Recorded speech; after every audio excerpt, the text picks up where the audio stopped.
नमस्कार, स्वागत सत्कार बेहद आभार दोस्तों। मैं आपका तो लोकपाल फौजदार फिलहाल मौजूद एसपी कार्यालय के सामने बाहर। जैसा कि दबंगों की दबंगता लोगों को जीने नहीं दे रही है। कारण क्या है कि कोई ज़मीन है जिसको लेकर के वहाँ होकर के बता रहे हैं भैया कि ये आम रास्ता है, उसे भी लोगों ने, जो दबंग लोग हैं, उन्होंने अपनी ही ज़मीन में मिला लिया है। बात कर लेते हैं। हाँ भाई, क्या नाम है? कपिल देव न सर। मामला बताइए, क्या मामला है? आम रास्ता है सर, सरकारी जा सरपंच के थ्रू लगा हुआ है और वो गंगाराम देवंदर। कौन से गाँव का मामला है? कौन सी पंचायत है? नारा चौथ ग्राम पंचायत धमारी का मामला है सर। सरकारी खरंजा सरपंच की तरफ से लगा हुआ है। उस पर वो आए दिन बल्ली डंडा लगाकर खड़े कर देते हैं, निकलते हैं तो मारपीट करते हैं। 17 तारीख को मैं मम्मी पापा और अपनी पत्नी को लेकर आया था बाबा के सलाद के लिए, तो उन्होंने मुझे गैल में घेर के मारा पीटा। मेरी पत्नी ने मुझको बचाया तो मेरी पत्नी को भी मारा पीटा और माँ बाप मेरे हल्ला मचाने लगे तो मेरे माँ बाप पे भी हमला कर दिया। मेरे जेब में 2000 थे, उन 2000 रुपये को भी छीन कर निकाल के ले गए। इतनी देर में दिगंबर देवेंद्र विष्णु आ गए। उन्होंने अवैध कट्टा लेकर आए, फिर उन्होंने कट्टा भी रख दिया और फिर उन्होंने ये बोला कि अब गांव में घुसेगा तो तुझे गांव में नहीं घुसने देंगे, तुझको भगा कर दम लेंगे। मुझको 6 महीने हो गए यहाँ से गांव को ले जाए, गांव से कोसी चले गया हूँ मजबूरी ये जो में। घटना बता रहे हैं ये कब की है? क्योंकि ये तो आप 6 महीने पहले की बता रहे हैं, अब की बता रहे हैं, क्योंकि 2-3 घटना हुई है ना आपके साथ में। नहीं अभी, अब तो 17 तारीख को मारपीट किया है, पर उन्होंने दबंगगिरी से भगा दिया मुझको, गांव को छोड़ के चला गया हूँ। तो फिलहाल आप एसपी साहब के पास पहुंचे हैं, क्या बातचीत हुई है? एसपी साहब के सामने पहुंचा तो उन्होंने ये कहा कि पाबंद करा दूंगा, आप एसडीएम कलेक्टर साहब को दो, एसडीएम साहब को दो। पहले भी मैं कई बार एसपी साहब को लगा चुका हूं, कलेक्टर साहब को लगा चुका हूं, जन सुनवाई में भी लगा चुका हूं। रेवेन्यू का काम तो खैर एसडीएम या कलेक्टर, एसडीएम साहब देखते हैं, कलेक्टर तो नहीं देखते। ये रेवेन्यू काम तो एसडीएम का है। नहीं रेवेन्यू का नहीं सर, सरकारी खरंजा आम रास्ता है।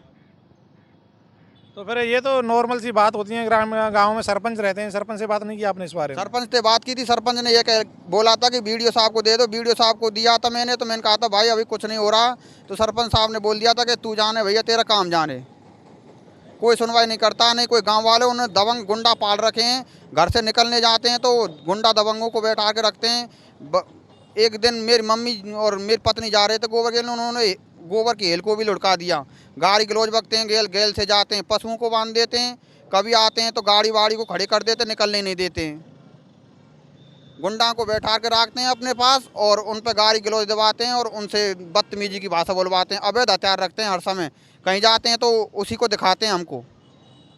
बताइए क्या मामला है पूरा, जैसे ये आरोप लगा रहे हैं? ये मेरा छोटा भाई है, ये सत्य बता रहा। हमारे साथ में ये घटना हो रही है। हमारे मम्मी पापा हैं, बड़े बूढ़े हैं, हम दोनों भाई, 3 भाई हैं। मैं पैर से ऐसे हूँ, ये ऐसे बताओ, चाहे यहाँ से गांव से निकाल दिया गया है। हमारे संग में ये सत्य घटना हो रही है। तो आपने सरपंच से नहीं कहा कि सरपंच साहब ये हमारे साथ अन्याय हो रहा है? साहब हम कह रहे हैं सबसे, पर कोई सुनवाई नहीं हो रही है, तो बताओ क्या करें। अच्छा, गांव में कभी कोई पंचायत आयोजित हुई हो कि भैया इनको निपटा देते हैं? सब हुआ, उन्होंने किसी का कोई मान नहीं कर रखा। उनको किसी से डरे ही नहीं है, नहीं प्रशासन से डरे, नहीं उनको गाँव वालों से डरे, नहीं किसी से डरे। अच्छा, पूरा मामला क्या है, एक बार मामला समझाइए। मामला आम रास्ता का ही है। हमारा घर सबसे पीछे पड़ रहा है, घर का रास्ता है। बताओ, घर के रास्ता को नहीं दे रहे जो करें, तो हमारा यहाँ पर कोई रास्ता नहीं है। बताओ, हम वहाँ रह नहीं रहे हैं, हमारा घर बना हुआ है वहाँ नहीं पानी निकलने दे रहे, नहीं रास्ते से निकलने दे रहे। पूरी समस्या भरा पड़ा वो बगल को मेरे घर की तरफ खाई खोद रखी है उसने, विष्णु सनोद बादाम ने। घर कभी भी गिर सकता है, कभी भी कोई जान हानि हो सकती है किसी के भी। घर वाले मतलब फुल परेशान है, आप खुद स्वयं जाकर देख लीजिए मौके पर। पशुओं को खोल के खूंटा डंडा उखाड़ दिया और उसने पिताजी को सबको गाली गलौज दे के वो दूसरी जगह से निकल के जाते हैं। घर वाले भी इनकी तरफ से। एक भाई मेरा पाँव से विकलांग है, एक भाई मेरा जला हुआ है, वो दबंगी दिखाते हैं मुझ पर। निश्चित तौर पर जांच का विषय है और ऐसे मामलों में कोई घटना ना घटे, जिसको लेकर जैसा बता रहे हैं कि भैया एसपी साहब से मुलाकात की है, उन्होंने कहा कि मैं पाबंद करवा दूंगा। तो कहीं ना कहीं गहन इसमें जांच होनी चाहिए। और एसडीएम साहब एक बार आप भी सुन लीजिएगा, क्योंकि आप हमारी वीडियो बहुत देखते हैं, क्योंकि ऐसे तमाम मामले आ रहे हैं, तो आप इन मामलों का निपटारा कीजिए। अभी गाँव शिविर लगाए जा रहे हैं, तो शिविरों में कोई बातचीत हुई है? सर जन सुनवाई में दिया था मैंने, पर जन सुनवाई में कोई सुरेंद्र सिंह पटवारी थे, उसका मुड़िया पुणे से पहले फ़ोन आया था कि आपने कोई एफआईआर कराई है। मैंने कि जी सर कराई है। तो उन्होंने बोला था कि मैं तेरी उन्होंने देखा था उसे अपने कंप्यूटर से ऑनलाइन देखा था, तो उन्होंने बोला था कि सही बोल रहा है रास्ता भैया।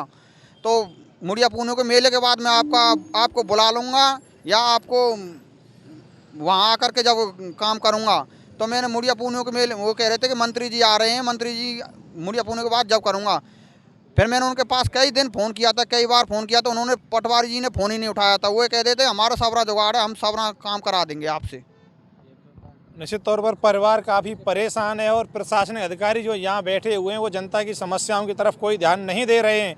अभी प्रभारी सचिव ने भी कहा है कि जो जनता आपके पास फरियाद लेकर के आती है तुरंत प्रभाव से उनका समाधान किया जाए, लेकिन पता नहीं यहाँ के जो रेवेन्यू विभाग के अधिकारी हैं वो आखिरकार क्यों काम करना नहीं चाहते हैं कि इसी तरह से झगड़े आए दिन होते रहेंगे। एक तरफ आप आइएगा, ज़मीन संबंधी कोई झगड़े नहीं होंगे, पंचायत समिति में बड़े बड़े अक्षरों में आपको लिखा हुआ दिखाई देगा, लेकिन ठीक उसके उलट कार्य हो रहे हैं। वीडियो को शेयर कीजिएगा। जय हिंद, जय भारत।